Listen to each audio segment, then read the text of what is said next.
Charmant téléspectateur de l'émission Ici c'était toi. Je ne manquerai jamais de vous dire bonjour. Vos différents soutiens me donnent l'envie et la force de continuer par frapper fort. Et moi, le journaliste Chicotte, c'est avec grand plaisir que j'accomplirai toujours ma mission. C'est incompréhensible de voir qu'on peut aimer en même temps une chose et son contraire. Nous réclamons chaque fois qu'on nous répare nos routes et pourtant dans nos ruelles, certaines personnes facilitent l'érosion par le ramassage du sable rigole. Après quoi, nos routes se dégradent et on s'en prend à l'État. Est-il une bonne pratique de la part de ces personnes? Tendons le micro à certains de nos concitoyens pour mieux comprendre. Suivez avec moi.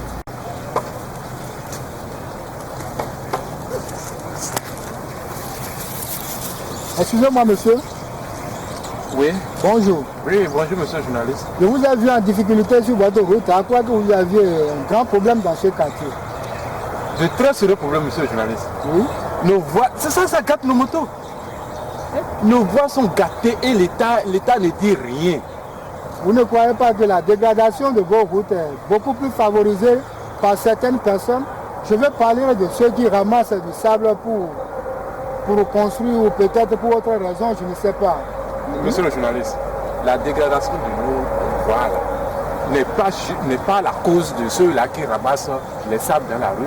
Alors? Non. La cause, c'est l'État.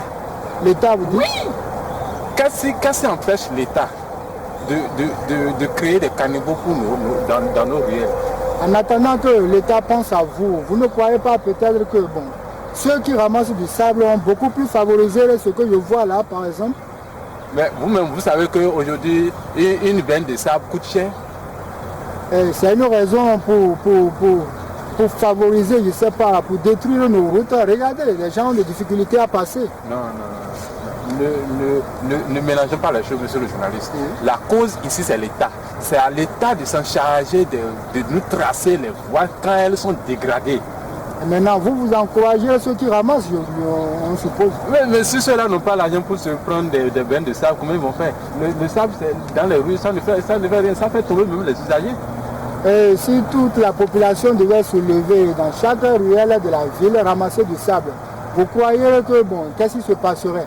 Non, rien ne va se passer. Si l'État prend l'option de créer des caniveaux, de mettre des pavés dans nos ruelles, des goudrons, tout ça là, vous n'allez plus voir quelqu'un sortir pour aller ramasser du sable.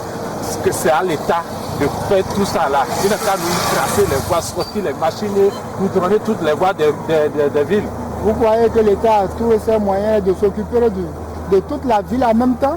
L'argent qu'il y a là-bas, là, ils font quoi avec? Si je comprends bien, là maintenant, c'est que vous encouragez ceux qui ramassent le... Oui, donc, ouais. Moi-même, hier, j'en ai ramassé parce que je dois finir mon WC là. Ah bon? Et puis, non, il n'y a pas l'argent dans le pays. Vous ne croyez pas que c'est une mauvaise pratique? Non, c'est une mauvaise pratique, monsieur. Ah bon? Pas du tout. Regardez ce que vous méritez. Oui. Regardez. Revenez ici. Revenez chercher votre vieille moto là. Citoyens de toutes les villes, c'est dans l'union que nous pourrions émerger. Tous ensemble, main dans la main pour bien bâtir notre nation. Alors, je vous suggère de dénoncer ces personnes qui continueront cette pratique autour de vous sans crainte. La construction d'un pays ne se limite pas seulement à une personne. Je sais que vous me parleriez de l'État. Mais avant tout, l'État, c'est qui? L'État, c'est vous. L'État, c'est nous. Prenons donc conscience. Sinon, Chicotte. Je dis bien Chicotte.